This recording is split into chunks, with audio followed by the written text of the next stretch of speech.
O capitalismo é o sistema econômico mais utilizado pelos países do mundo todo. E se você é daqueles que deseja morte ao capitalismo, bem, é bom você repensar os seus conceitos. Eu vou te provar que a China é tão capitalista quanto os Estados Unidos. E além disso, o telefone que está agora na sua mão, além da maioria das descobertas científicas e tecnológicas, só aconteceram por causa do capitalismo.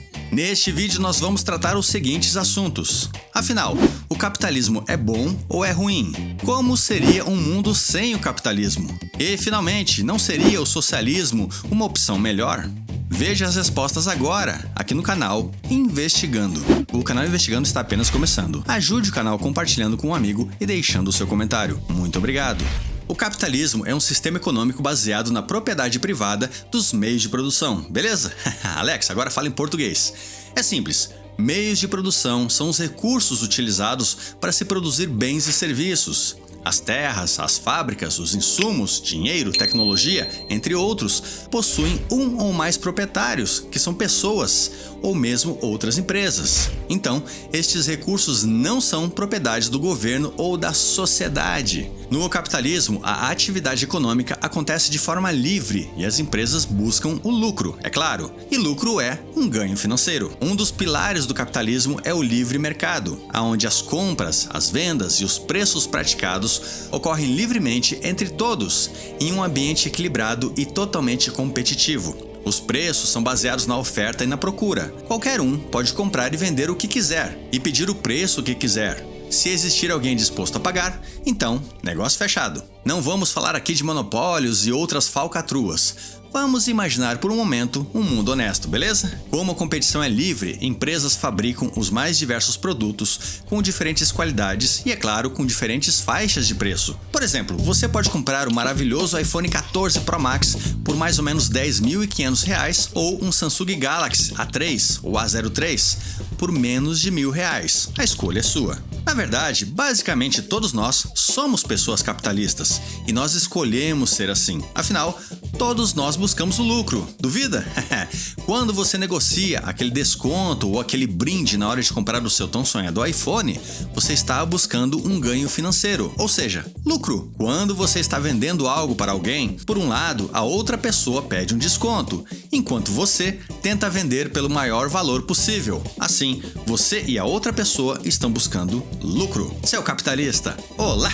Você está assistindo ao canal Investigando. Eu sou Alex Godoy, o seu apresentador. Já sabe, né? Se gostar do vídeo, comenta e compartilha. Isso vai ajudar muito o canal, beleza?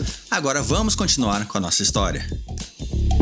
Se uma empresa deseja ter ainda mais lucro, ela precisa melhorar a sua eficiência produtiva, ou seja, ela precisa produzir a mesma quantidade daquilo que ela produz, só que gastando menos, bem menos. Para fazer o mesmo gastando menos, as empresas precisam pesquisar por novas tecnologias e novas formas de se fazer a mesma coisa. A eterna busca por mais lucro faz com que as empresas invistam eternamente em novas tecnologias, e quando há pesquisas por novas tecnologias, coisas bem interessantes acontecem. Every once in a while, a revolutionary product comes along that changes everything. Esta frase, dita por Steve Jobs em 9 de janeiro de 2007, ao apresentar para o mundo o revolucionário iPhone, não poderia ser mais verdadeira. Já existiam muitos telefones naquela época, todos eles praticamente iguais, com telas minúsculas e botões igualmente minúsculos. Então, Jobs trouxe ao mundo a sua própria visão de um telefone celular. Sem o capitalismo, nós provavelmente nem sequer teríamos celulares, uma vez que os telefones de fio ligados na parede já resolviam o problema da comunicação entre pessoas distantes. O iPhone não foi responsável apenas por mudar a forma como usamos um telefone celular. Com ele, a Apple também criou o conceito de loja de aplicativos, e hoje milhões e milhões de pessoas e de empresas ganham a vida desenvolvendo aplicativos para o iPhone e para o Android. Então, se você usa um celular e usa aplicativos como o YouTube, o Instagram ou o TikTok, isso tudo aconteceu graças ao capitalismo. 16 anos depois e mais de 2,30 bilhões de iPhones vendidos para capitalistas, socialistas e comunistas, a Apple continua buscando a mesma coisa de sempre: lucro. Mas é claro que o capitalismo também tem as suas falhas. muitas falhas. Um dos maiores problemas do capitalismo é que basicamente tudo pode ser enquadrado dentro de um conceito de valor positivo ou valor negativo. Possui valor positivo tudo o que contribui para o processo produtivo, como a tecnologia e os trabalhadores cheios de energia trabalhando por horas e horas extras nas suas empresas. Por outro lado, possui valor negativo tudo aquilo que atrapalha o processo produtivo, como a escassez de recursos, o lixo e a poluição. Algumas vezes, a busca desenfreada por lucro acaba atropelando questões ambientais e até mesmo éticas.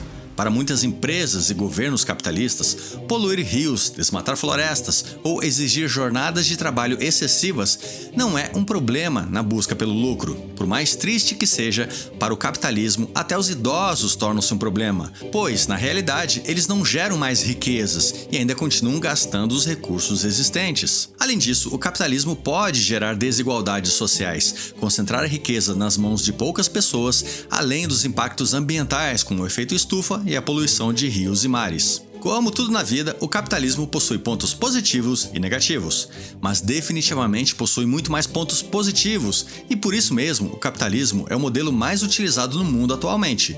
Mas deixa eu te contar uma coisa.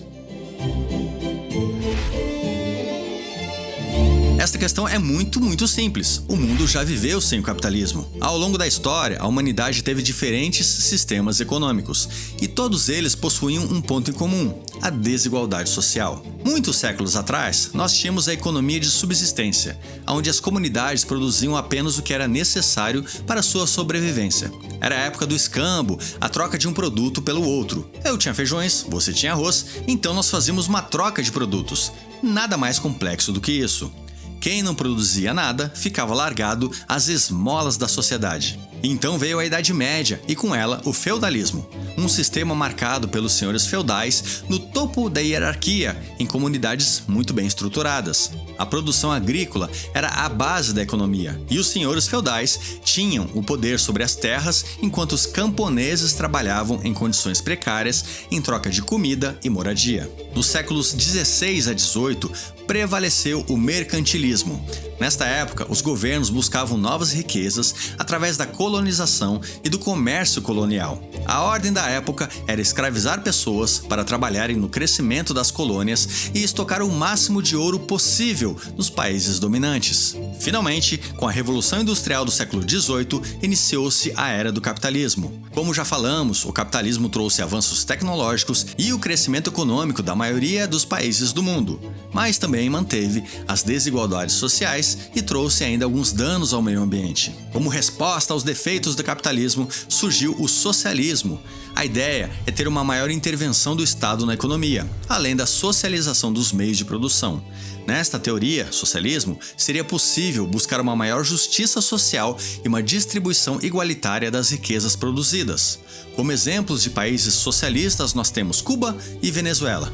Preciso dizer algo mais? Você certamente percebeu que em todos os sistemas econômicos ao longo dos séculos predominou a desigualdade social. A desigualdade social não está no sistema econômico, está no homem, que busca sempre o seu próprio conforto e não o conforto da sociedade. É simples assim. Finalmente, vem a seguinte questão. O socialismo surgiu como oposição ao capitalismo. Por anos e anos, o principal defensor do sistema social foi a União Soviética. O socialismo soviético era baseado nas ideias de Karl Marx e tinha o objetivo de construir uma sociedade sem classes, onde os meios de produção seriam de propriedade coletiva. Na prática, a União Soviética foi marcada por um sistema político autoritário, pela enorme burocracia do Estado e pela falta de inovação. A União Soviética quebrou em 1991 e então diversos países que pertenciam ao bloco soviético, como a Ucrânia, a Lituânia e a Estônia, adotaram um modelo capitalista. Os economistas ainda não conseguiram teorizar um sistema com princípios melhores do que o capitalismo. Mudanças estão acontecendo, os sistemas estão evoluindo, e tanto o capitalismo quanto o socialismo estão passando por profundas mudanças nos últimos anos. Na verdade, não existe hoje em dia um país que aplique um sistema 100% capitalista ou socialista.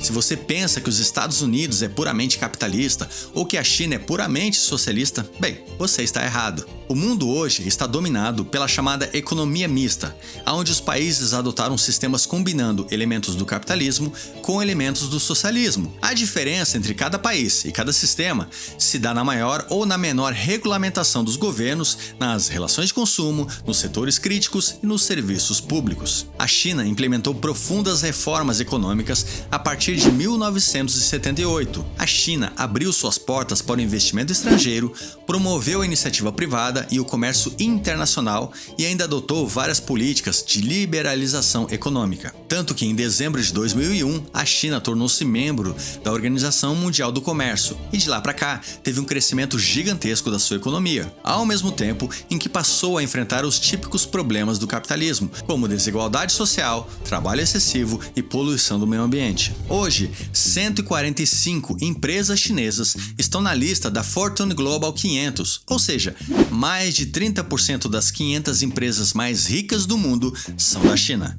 Então, caso você não tenha percebido ainda, eu preciso te dizer que a China é tão capitalista quanto os Estados Unidos, pelo menos na questão econômica. Claro que do ponto de vista político, tudo muda de figura. O governo chinês é composto por um partido único e que adota um sistema econômico chamado de socialismo com características chinesas, uma forma sofisticada de dizer socialismo para o povo com capitalismo para as empresas. Mesmo aberto economicamente para o mundo, a China continua tendo um rigoroso controle sobre a liberdade de expressão, de imprensa e de atividades políticas por parte do seu povo. Ou seja, na China, você pode ser um milionário ou um bilionário e ser dono de uma das maiores empresas do mundo. Porém, criticar o governo chinês continua não sendo uma boa ideia. Em abril de 2021, Jack Ma, o dono do Alibaba e de outras empresas, incluindo a AliExpress, criticou o governo chinês em público. Logo em seguida, a Alibaba foi multada em 2,75 bilhões de dólares pelo governo chinês, além de outras sanções contra empresas do grupo. Jack Ma sumiu por uns tempos e hoje mora no Japão e praticamente não aparece mais em público. Mas isso é assunto para um outro vídeo.